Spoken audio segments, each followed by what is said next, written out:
afternoon, everyone. Welcome to the Girl Get Up podcast where your host, the Aquarian Chancellor, I come out, I share my story, and I bring my wonderful guests on, and they share their stories, all in hopes that inspires you, the listening audience, to go out and discover your now that I said all that, I want to welcome my guest for this afternoon. Her name is Miss Jill Smith, former CEO of the Savvy Servant and co-founder of a God-ordained union with her and her husband. So I want to open up the floor, Miss Jill Smith. Tell the audience who you are and your outstanding history of what you do. Hello. Yep, I'm Jill Smith. I am a wife. I'm a bonus mom. I'm a Gigi. Those are my titles and my roles these days. And till death do us part. But in addition to that, I'm a purposepreneur. I'm a servant leader. My husband and I, we have a singles ministry called a God Ordained Union. Prior to that, I have a business called the Savvy Servant, which my business was on a mission to help those who had missions or have missions to impact communities and change lives. And so that's who I am in a nutshell. I'm a nonprofit expert. I'm a red wine lover. Yeah, that's me. Okay, so we met at the fabulous NC Ministries Life Support event for 2024. And I heard your story and I said, oh, I have got to talk to her. Oh, I've got to talk to her. Could you share because I want the audience to have a little bit of insight on your journey before I start asking you these questions. Could you share a little bit about your history and your accomplishments in public service? okay. Yeah, I started off my public service career late. I was late to go to college, 26, and I went to study public relations, and I just knew that I was gonna do public relations in the music industry. And I actually went to work for the Recording Industry Association of America, which is a nonprofit behind the music industry.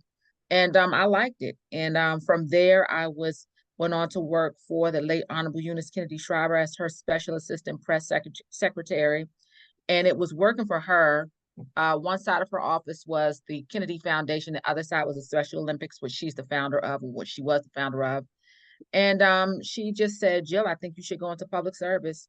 And so I got into the federal government, and I worked my way up to program manager until I saw that there was a need to get the word out for Black founded nonprofits. And so I stepped out on faith in 2010, 2011, and started my own consulting practice, J. Morris Public Relations at the time.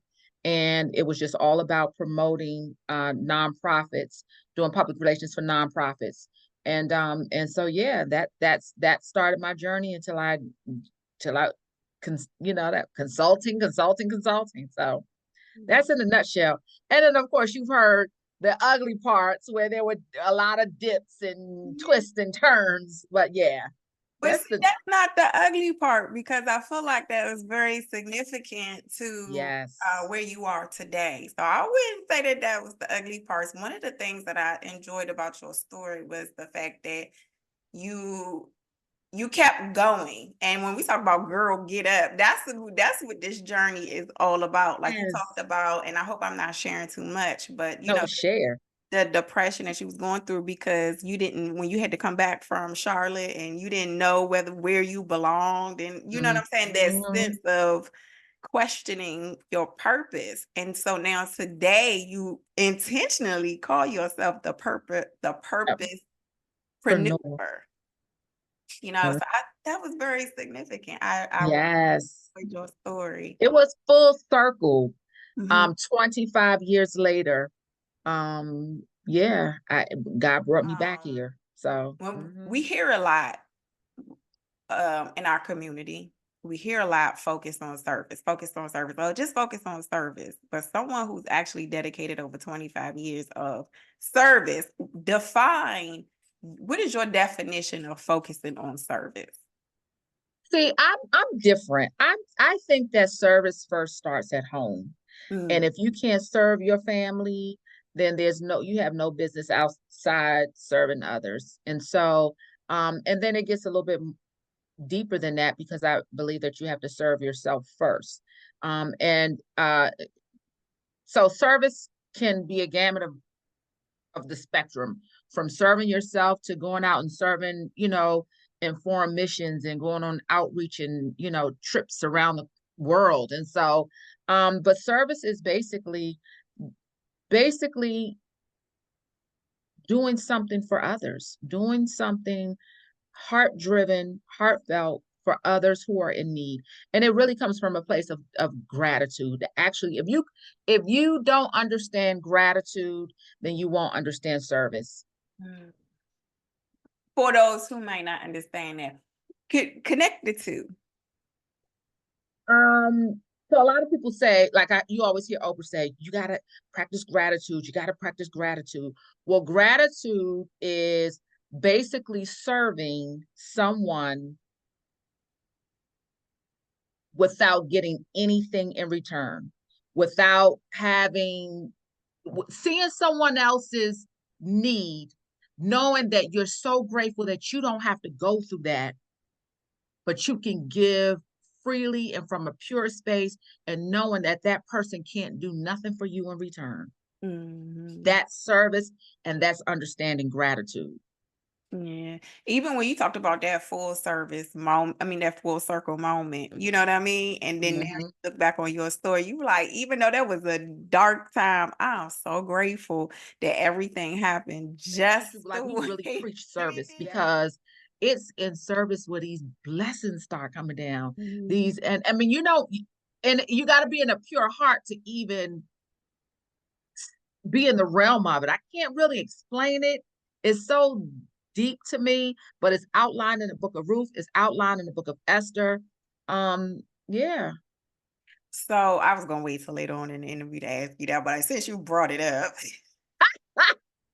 so I watched a couple of your videos, right? And I came across, and I think it was the one on your channel.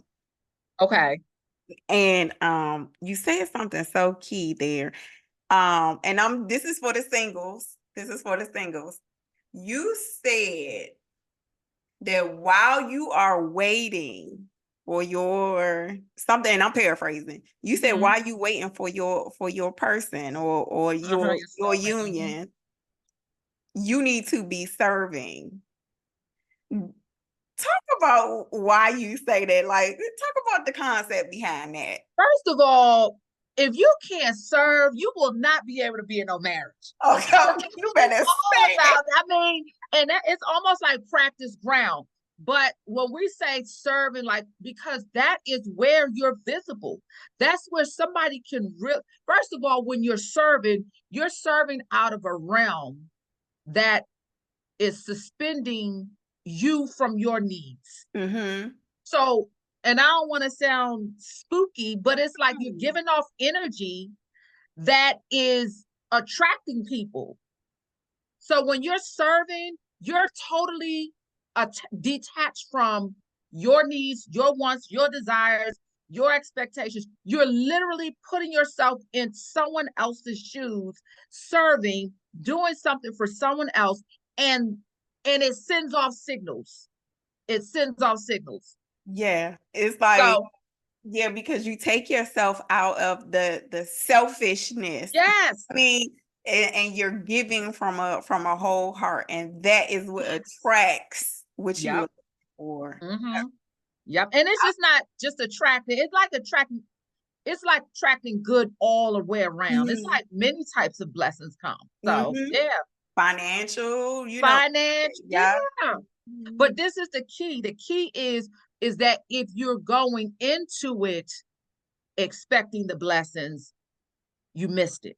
Yeah, because that's still from a selfish place. It's still from a selfish place. Yeah, Said that, like, yeah. when you're serving, Like I didn't really start to serve until I was 40 years old. Mhm. I missed motherhood. Like I was so deep into serving, like motherhood passed me by. Mhm. Like it was like, what the heck? I looked up and I was not a mother. And I'm like, what? But I was so fulfilled and so passionate about what I was doing. And then I looked up and my husband came. So, but yeah, but that's what that to me, it's a very fulfilling place. And I think all singles, men and women, they should be in a place of serving, while you're married. So Yeah. it don't stop for us. Like it just got went to another level with me and my husband. So, You two have a nonprofit. It's mm-hmm, called a God Ordained Union. Could you mm-hmm. share about your vision and your mission with your nonprofit? Okay, so our vision really is to change the perspective of singles, especially coming from the church. Like or coming out of the church, like there's a thing where if you're single, something's wrong with you, and the goal is marriage. And my husband was almost 20 years out of his marriage when he met me, and I'd never been married, and I got married at 52 years old. And so that's the vision. The vision is to really show singles there is a real life and a fulfilled life like outside of marriage. And but if you want marriage, like God ordains it, and he can do it. But in your single season, max out on it. Our mission is to just inspire and help position those, because there's a lot of things that singles are not aware of or ignoring, good or bad, that could be blocking them from being married. And so, or attracting that soulmate. And so that's kind of what we do. I mean, it's nothing really deep. We share a lot of our testimony, but a lot of it is just encouraging and So pointing let's talk people about back to let's the talk word of about God. your service in the government. You had an opportunity to work for some very influential people. You Let's talk about how what you've learned and how you contributed to those projects and those events and stuff like that. Okay, so you probably heard the part where when I left working for the Kennedy Foundation with Eunice Kennedy Shriver, I went to work for the highest ranking Asian American in the federal government at that time. It was under the Bush administration, and I went to work for him at HHS, Health and Human Services. And I started out as his assistant. And at the time when I entered into the government, I went directly into grad school to study nonprofit, well, public administration, but nonprofit management as a focus. And I worked my way up. And he asked me, he said, what is it that you want to do? Like, what is it? He said, the administration is about to change in 2 years. Like, I want to make sure you're straight. Like, what do you want to do? And I said, well, I really want to, try one of the programs. I want to work for the program. And so I went in to be, I think I was like the assistant program manager. 6 months in, the program manager had an early retirement, and it pushed me right into the role. Oh And wow. so yeah. And so it was the smallest program in the office, but it was my practice ground. And we had a small budget, like a 6 or 7 million dollar budget. I had 12 major grantees, and like I think I like have 50 something sub grantees, like sub grantees under them. And it was just my responsibility just to monitor the grant money we gave. I would go all over the country doing site visits. I would look at, let me back up. The program I had was called the Healthy Families Initiative. And one of the biggest, so it was parts to it. One part of the Healthy Families Initiative was the marriage part. So we gave grant money to nonprofits who wanted to do programs that encourage marriage between a man and a wife. The other part was the fatherhood initiative. So they had our grant money, and so we would go all over the country. Well, I would go all over the country where our grantees were, and I would do site visits. I would look at their marriage education classes, and sometimes I would sit in on the activities, and they were different. I mean, it was very creative stuff they were doing. Yeah, and I would just I would look at the data. I would teach them how to do their reporting and all kind of stuff. And so I came back and I noticed it wasn't that many Black people getting out grant funding. And Mhm. it wasn't a blame or anybody. It's just that I think a lot of times we don't we feel intimidated with going after big grant funds like that. I was like, okay, I got to get out and help my community, like get access to this funding and help build their When you say nonprofits that and all that great when stuff. you noticed that you did not see a lot of people of color, receiving being beneficiaries of those grant monies, why do you think that was when you just thought about it? What do you think was the issue?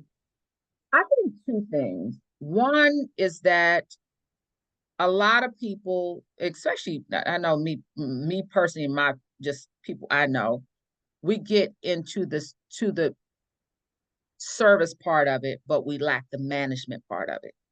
The nonprofit world, the last need or the last how do I say this? The last important thing to them is marketing. And Ah, so, yeah. So, and this is, before social media. And even now, a lot of people don't. I was about to do a video on, fundraising for social media, but they just don't know how to market. They don't know how to do outreach. They get caught up in doing and providing the service that they lack and actually when I started my business doing public relations for nonprofits. mhm. It wasn't until I got down here and started doing consulting for this $20 million nonprofit that I saw how jacked up organizations are in the inside. And I was like, oh no, I got to fix this. Mhm. I can't, I'm not going. And what I was running into, I was so good at making an organization look good from the outside. The inside was so jacked up. And I said, you know what? I really have more expertise in helping the inside I instead of know the outside. as business owners, we just know we have a product or a service and we want to serve our community. Mhm. How do you determine whether you're going to do that as a nonprofit or you're going to do that as a for profit? It depends on the audience.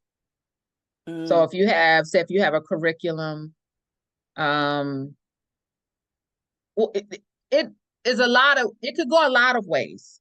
You could have a curriculum and it could be, I don't know, let's just say it's for married couples.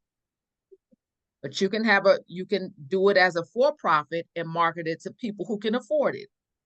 You can also do it as a nonprofit and see that there's a need for people who make under, couples who make under 50,000 who needs what you have, and decide to, get funding to give it away for free. It just depends on okay. what audience you want to serve. So maybe because the thought was for me, it's like, okay, you have a strategic goal, right? You have a goal, you have a mission, you have a vision. And just like a vehicle, you're going somewhere, you need to determine the best vehicle for your business.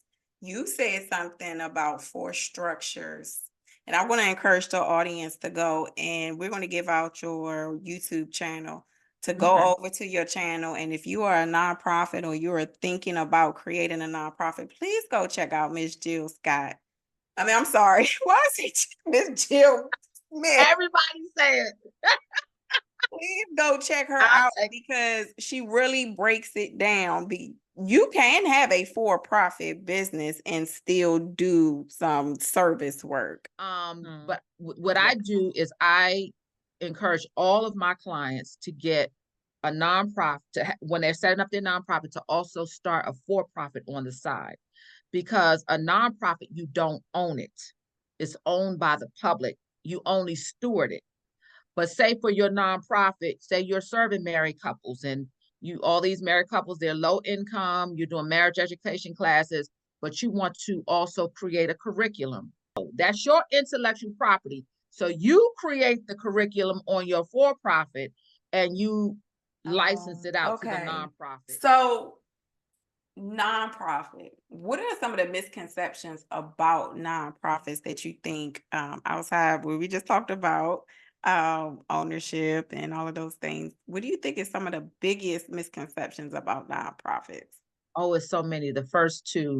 First one is that they think that the director cannot get paid, or can't, or has a low salary, and that is not true at all.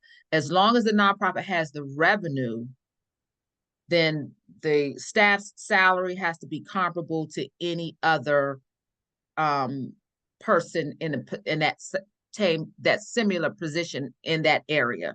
So that's one of the biggest misconceptions. The other biggest misconception is that nonprofits don't make money. What a lot of people don't realize is that the NFL was a nonprofit before it got so much paraphernalia that it turned into a for-profit. But nonprofits make money. The third misconception is that people don't realize is that the nonprofit industry is one of the top most sustainable job industries out there, and it will not be going anywhere. Is because nonprofits do the work for the government. They actually do the legwork for the government. That's a great question. It's a great thing that you brought that up because the government is to serve the people, right? The government is to serve the people, and how they do it is they give money to the nonprofits to do it. There you go. That's how you do it. And HHS is the largest grantor and gives away billions of dollars each year to HHS to deliver services on the ground. The money Welcome is to the out Girl there. Get Up podcast, the podcast that inspires you, the listening audience, to go out and discover your infinite possibilities. You can catch the Girl Get Up podcast every Sunday at 1 p.m. Eastern Standard